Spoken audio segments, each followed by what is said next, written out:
Hey guys, welcome to another episode in the deep playthrough of AC Unity. In the previous episodes,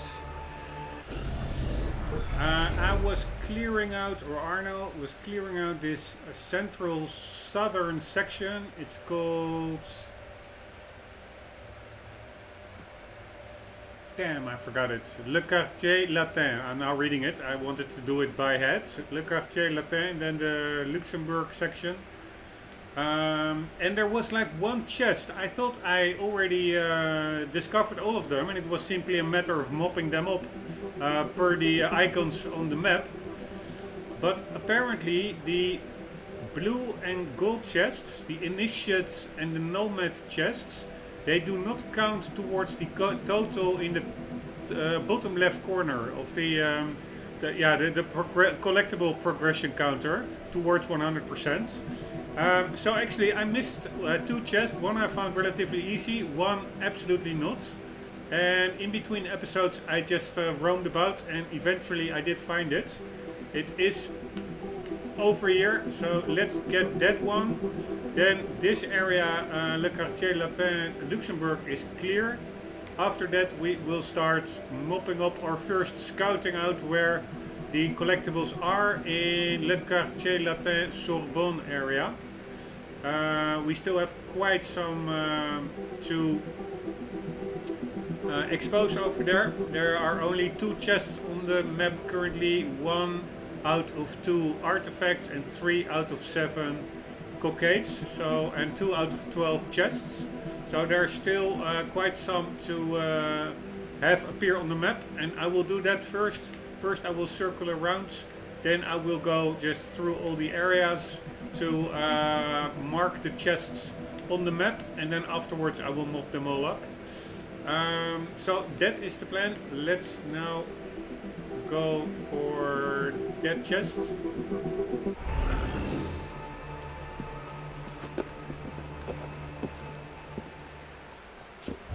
Like so.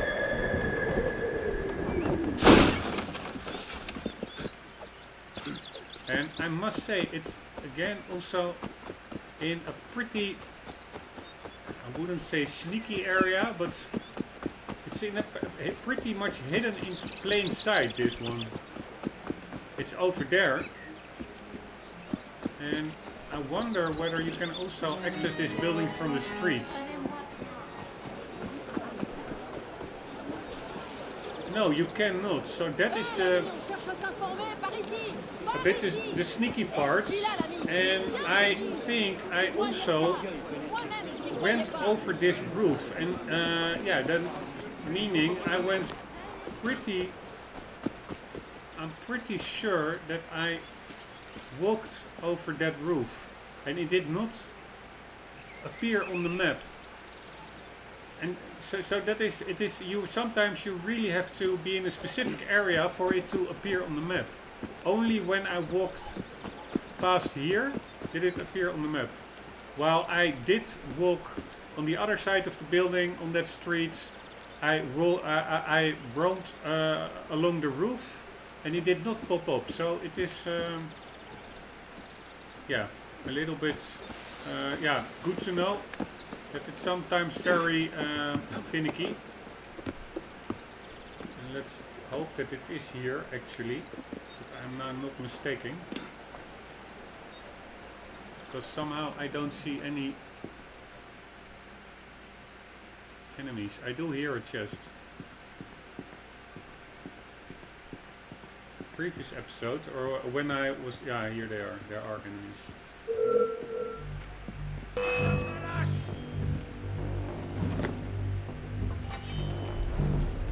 No.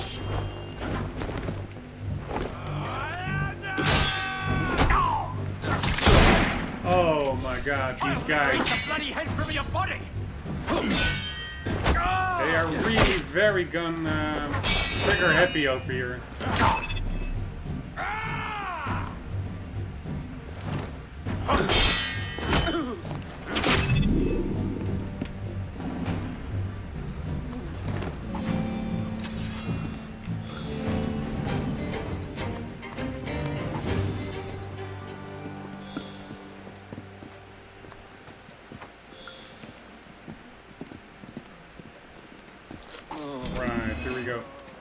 tricky one.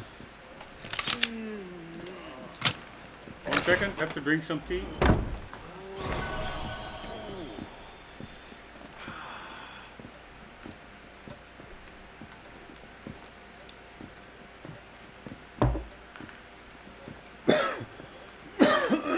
This is, by the way, this was a red chest. I was not aware that those could also contain gear. I thought they only would have money. Anyways, this area complete. 1 out of 1 artifact, 15 out of 15 chests, 7 out of 7 cockades. Let's go over here. And then I will be going to the right until we hit crossing the big streets, and then all the way to the left. I'm going to circle it around to hopefully expose any chests that are on the border area, on the edges.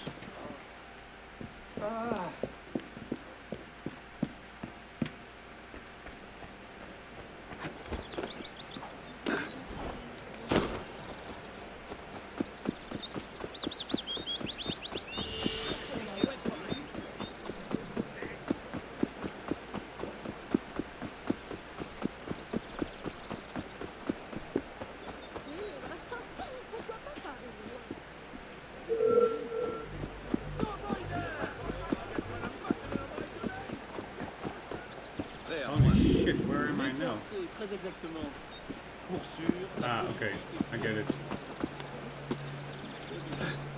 No, Arno. Stay on the ground. Ah, there's actually a way in here. I forgot. Alright, here we go. Circling around. Keeping my eye open a bit for cockades. And gatherings of extremists. It's often an indication that there's a chest nearby. Check it out. A defiled statue. Check out the high resolution textures on that little book. You can almost read it. Mostly.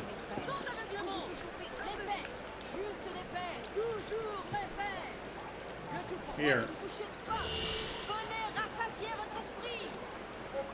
Le premier article de la Déclaration des droits de l'homme et du citoyen. Discourse. The first article of the Declaration of the Rights of the of men and citizens. Right. I don't think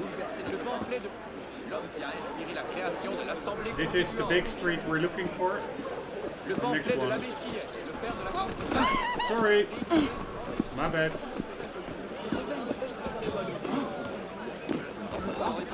My bad. My bad. My bad.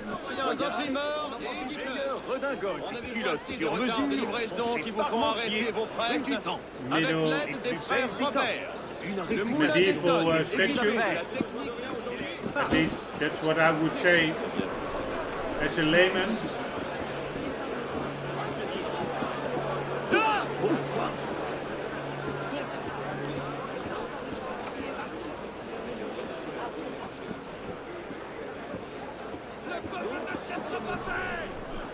Also checking out which windows are accessible.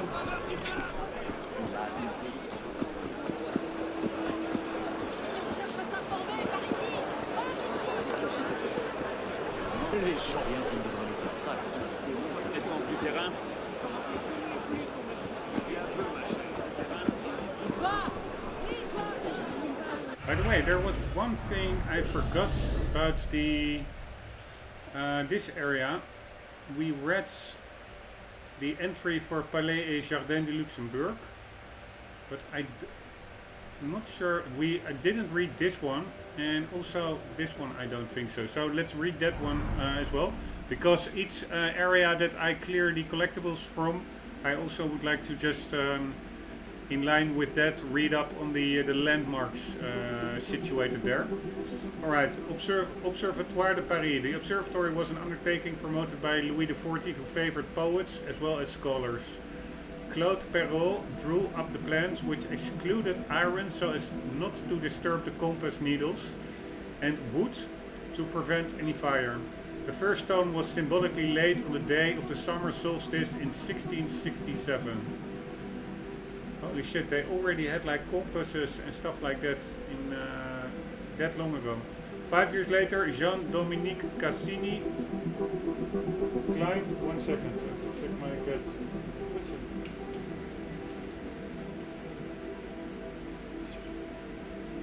My cat has an ear infection.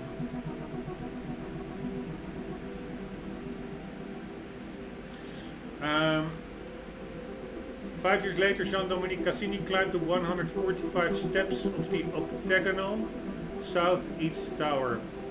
Not that anyone's counting. The observatory's cellars lie 27 meters underground to maintain a constant temperature essential for the smooth functioning of the optical and measuring instruments. Those employed there had to climb down 330 steps to start their work. It can be no small coincidence that the first powered elevators came into being towards the start of the 19th century. Everybody was bloody knackered by then. Beyond the cellars lie the catacombs, repeatedly handed down from father to son. The position of director of the observatory would remain within the Cassini family until 1791. Alright, so that's pretty autocratic. They would be succeeded by the Lalande, Le Verrier and Arago, among others. Alright, that's that one. Observatory, and then we have the Jacobins Club, Club des Jacobins. The delightful Marché Saint-Honoré market was founded on the site of the most famous convent in the history of France, that of the Jacobins, which would be razed to the ground in 1806. Thanks to Robespierre, this monastery became the epicenter of the revolutionary tumult. While all the important decisions were made at the National Convention, the real power lay with the Jacobin Club, so called because of its meeting place in the Church of the Reformed Dominicans, namely the Jacobins. Relieved of nearly all its monks, this youth convent was situated a stone's throw from the National Assembly, at the exact location of the current Marché Saint-Honoré. That's like the market. After their initial meetings held in the sumptuous library and drawing on their success, the Jacobins occupied the church and installed amphitheater seating tiers where 1,500 patriots could come to hear the words of Barnave, Lambeth, Marat and Robespierre. It was very much a temple of impassioned discourse. Forgive me for this, but for some reason a French temple of impassioned discourse sounds like the most erotic thing I've ever heard of.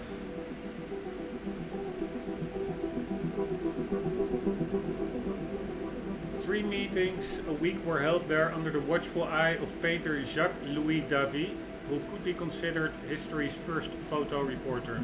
He took pictures, the dirty devil. The building was closed by the convention's troops on the 10th of Thermidor. That's like the month names in after the French Revolution. They came up with their own monthly names. Totally retarded. So not January, February, but Thermidor, for instance. It housed an initial market in 1810, dubbed Neuf Thermidor. Alright, I am doing one very quick check. I'm just curious when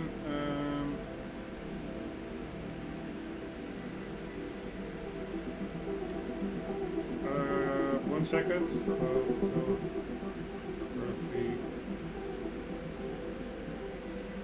When cameras were invented, because it says here that he took pictures. The first permanent photograph of a camera image was made in 1825. Yeah, so that is not this guy. This is much earlier. So Jacques Louis David. 1 second, I'm just seeing Jacques Louis David.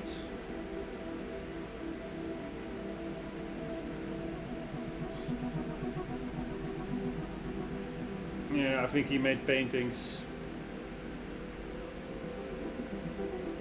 Jacques Louis David was a French painter in a neoclassical style, considered to be the preeminent painter of the era. In the 1780s, his cerebral brand of history painting marked a change in taste away from Rococo frivolity towards classical austerity and severity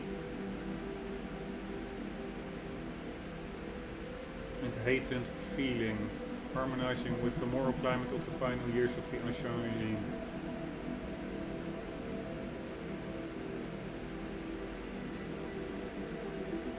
David later became an active supporter of the French Revolution and friend of Maximilien Robespierre, and was effectively a dictator of the arts under the French Republic. Imprisoned after Robespierre's fall from power, he aligned himself with yet another political regime upon his release, that of Napoleon, the first consul of France. At this time he developed his empire style, notable for its use of warm Venetian colors. Then he went to Belgium, the UK and the Netherlands. Alright, interesting. So this guy did not use a camera. And that wraps up the background information. This one I am pretty confident we already read. About the Medici, yeah, who built a palace over here. And we, yeah, let's immediately also read in the Sorbonne area. This, yeah, we already read this one earlier, I'm pretty sure, when opening up the viewpoints. So, oh, this is, by the way, a different one, Hotel de Cluny. Then where is the Sorbonne? Here it is. The Sorbonne is so famous that its founder, the Honorable Robert de Sorbonne, chaplain of Louis IV and the first advocate of culture for all, is often overlooked. Isn't that disgraceful? It would be like someone walking around Hastings and not spending every waking moment thinking of me. Okay, I will just read it again. I'm sure we have already read it, but it's not that long.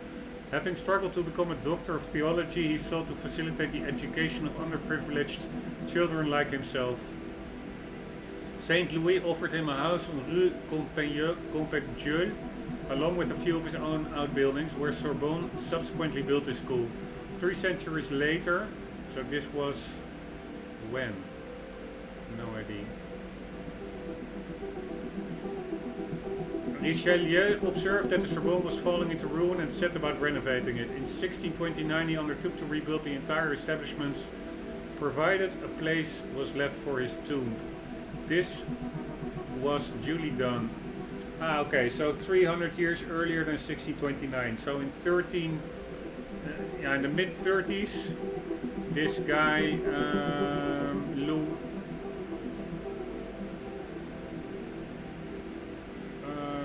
Saint Louis. No, Robert de Sorbonne built the first school there. And then in 1629, Richelieu renovated it, or rebuilt it. This was duly done. The subsequent masterpiece built by Girardon was carefully protected during the Revolution. Then in 1816 re-established in the chapel of the Sorbonne, once the return of Louis XVIII had been made official.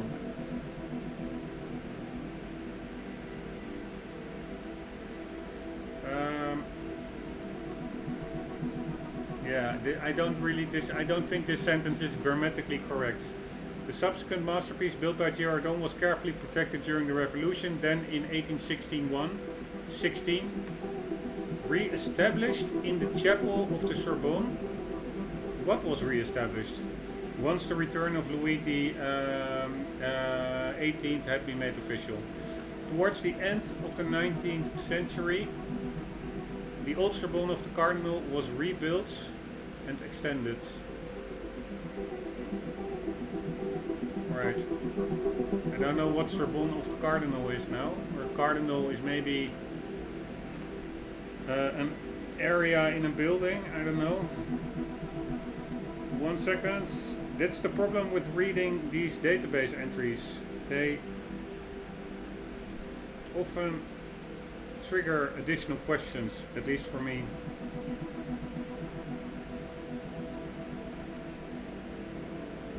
No, it just means of great importance, cardinal, as an adjective, and a leading dignitary in the church. And a songbird. Alright, so whatever that is. The old Sorbonne of the Cardinal was rebuilt and extended. The Sorbonne has often been the subject of derision since Renaissance scholar Rabelais made reference to bugs called Sorbonnages that devoured the intelligence of thinkers. Alright, but anyways, I wanted also one other question popped up. Who was that Richelieu dude in the 17th century? I know his name, but who he actually was?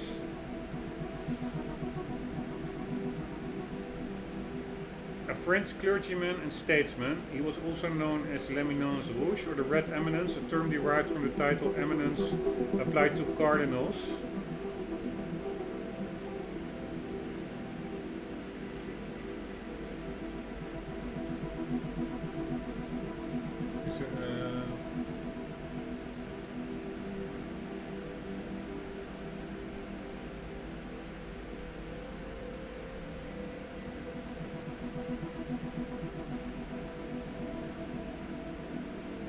Right.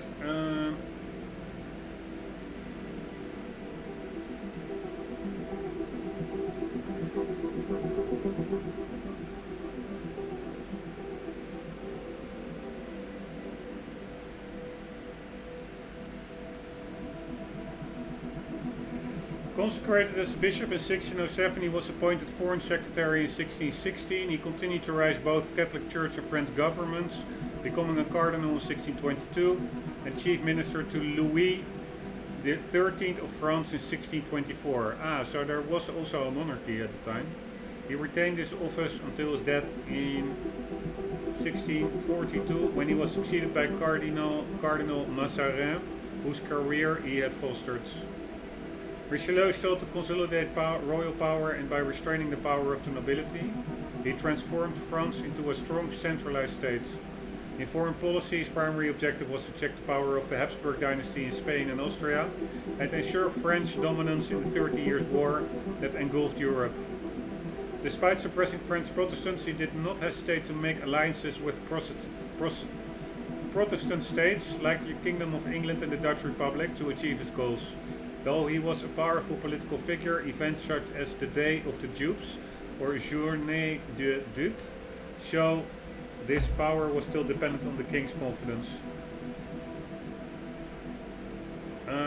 This is the name of the Day of the Dupe, is the name given to a day in November 1630, on which the enemies of Cardinal Richelieu mistakenly believed that they had succeeded in persuading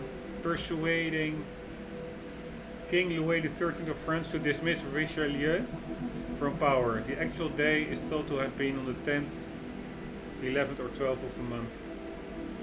Alright, so that's some kind of power struggle. Alright, that is the Sorbonne entry and Richelieu. And this one, it's buggy. It is supposed to be a landmark, but there's no entry, at least not from within here. I can double check. Hotel de... what was it? Cluny? Yes. Double check if it's in there.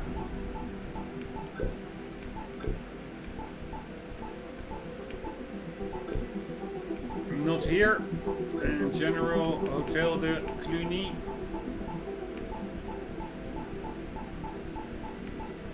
Nope, I think that is just something they didn't get to anymore. Anywho, we were continuing our trek.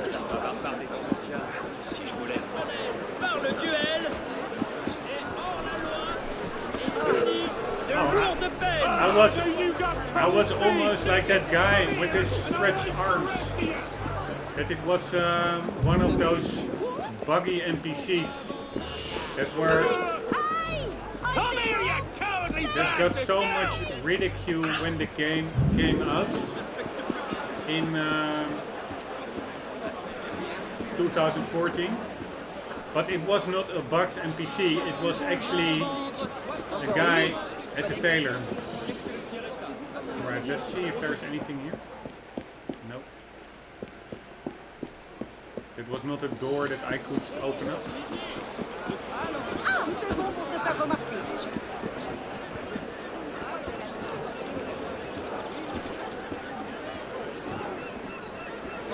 Pharmacopée, vin et liqueur.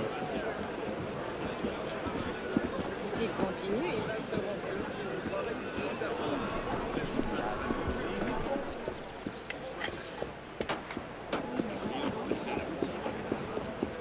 Right, now we are going left, the north side of the area.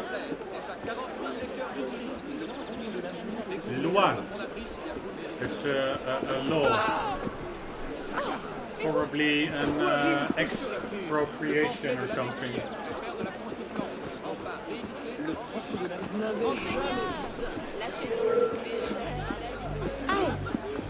If I get my hands on you, I rip your bloody eyes out, I will! Right, some kind of a market over here.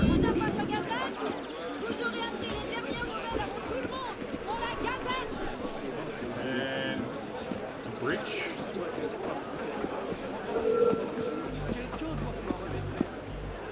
Don't run off! Depart where I see you! And quite a lot of annoying extremists.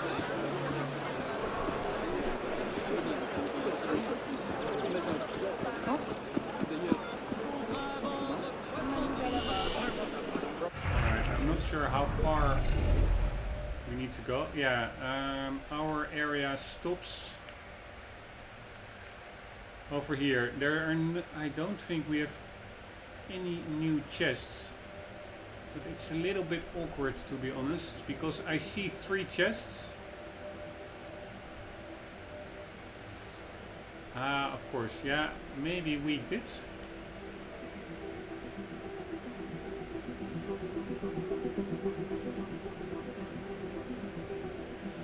Find some new ones. Probably this one wasn't there before. I think earlier there were like only 2 chests, or not a lot. I do think we found a couple, so that's good. Before going left and then down this way, I'm going to also check the embankment. It can be that there is stuff near the river's edge, so that we will do that before.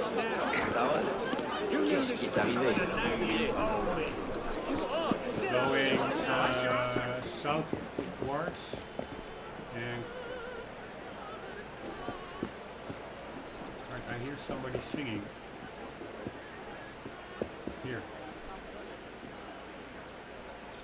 Here, this is why this game is so amazing. There's so much different content in this game, animations, music. I wonder if you can even hear it. It's very low volume, but she is singing a classical opera almost. I won't go closer by because then often they stop. At least the musicians do.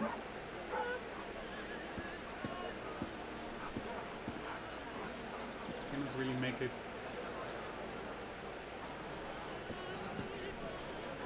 any louder. But this is so amazing. There really is quite a lot of fun stuff just to be found by just roaming about. Right, where is the edge? Is it over here? Yes, we are now on the edge. So before going southbound, let's check. Mère disait toujours que si tu ne sers à rien, There actually is no embankment down below, but I will still check a bit. This is probably a waste of time. Let's still check a bit over here, and maybe this bridge could also still be part of our region. It's actually a pretty narrow.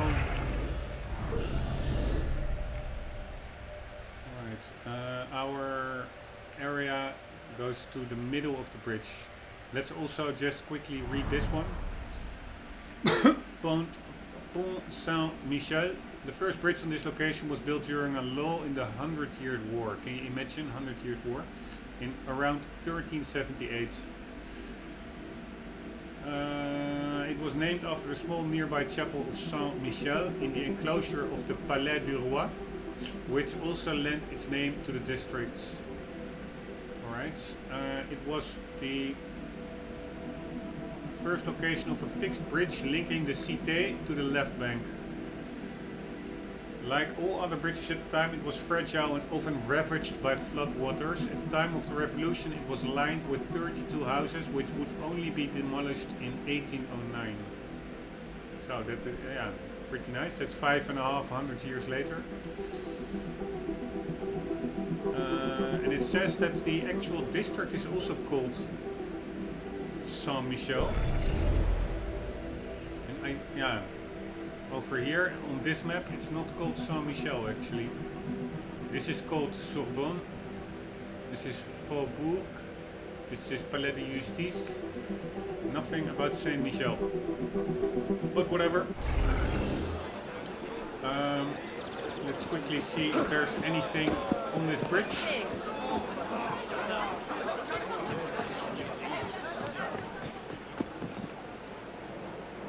You never know. Beautiful color of the water.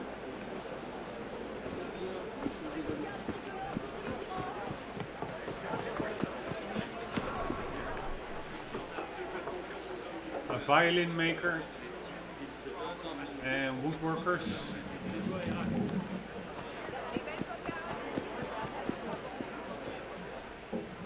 I think this is where a Paris story started, like this tarot card reading woman with like her future visions, and we had to beat up some people that she thought would in the future do bad things, I think. Alright, that was it, because we don't need to do the whole bridge. Our map only extends to half of it. And now quickly run over here, but this is almost, yeah, needless what I'm doing now, or better, a waste of time. Because if there would be a chest here, I think it should also pop up on the map when I was just walking over there on that side of the street.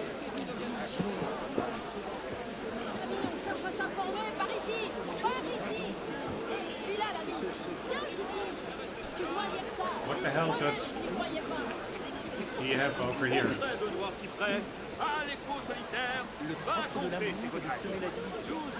Bit of a graphical glitch, it seems. Anyway,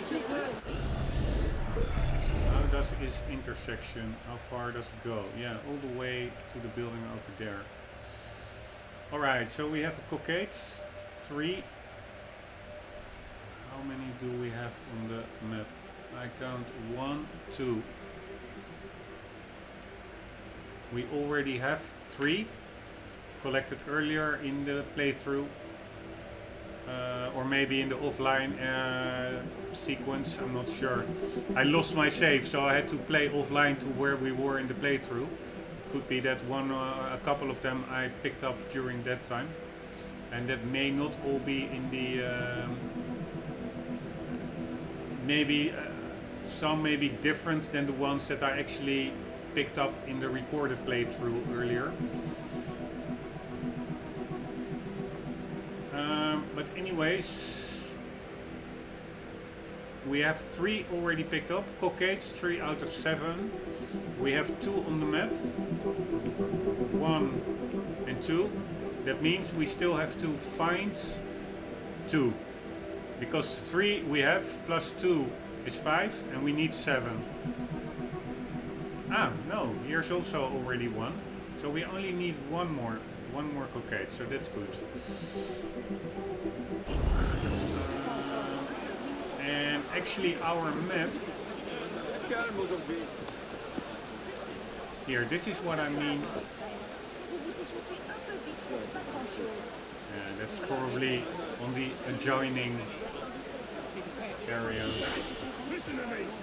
I will just double check to make sure.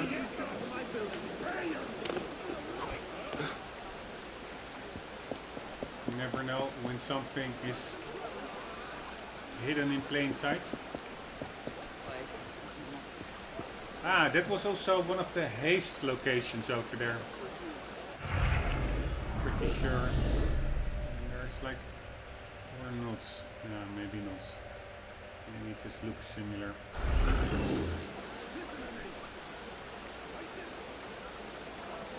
Yeah, I don't see anything there.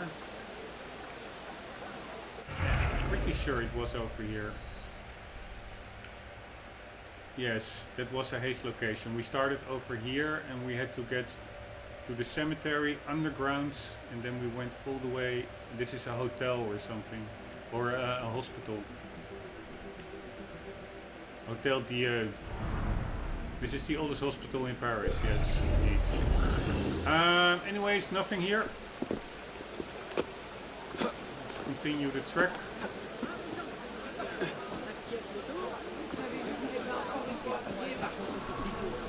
Double check anything over there.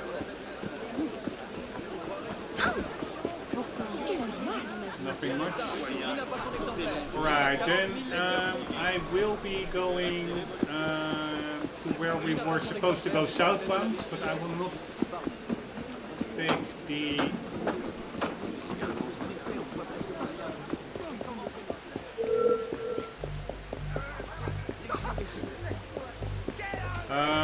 the embankment roads, but one more to the south, so that we can immediately, hopefully, have some chests from over here shown on the map. And maybe over here at the back.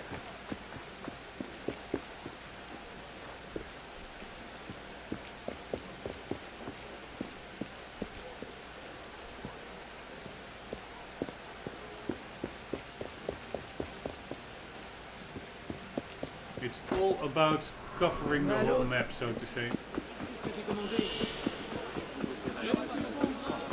So this is like the first street parallel to the embankments that we are now also checking out. Let's immediately go here a little bit.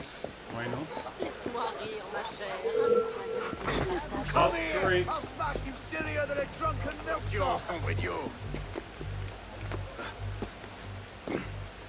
Anything here? Nope.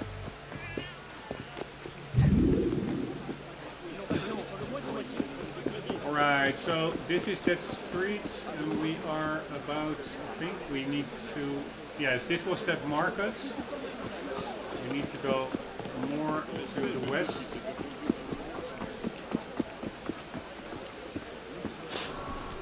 Kind of a bookshop, librairie, library. Des saillies Carpentier est fier d'offrir aux Parisiens la meilleure sélection d'armes.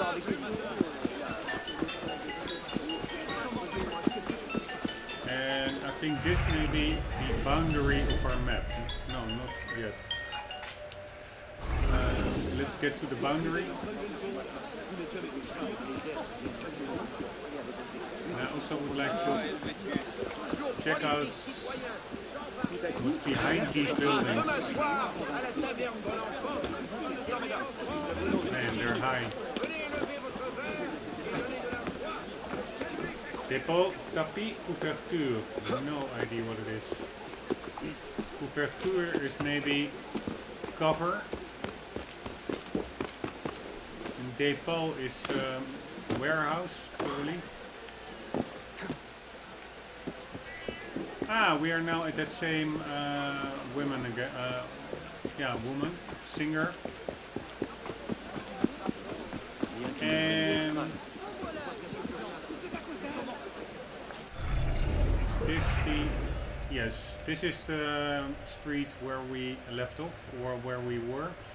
Need to go south and then a little bit to the southwest.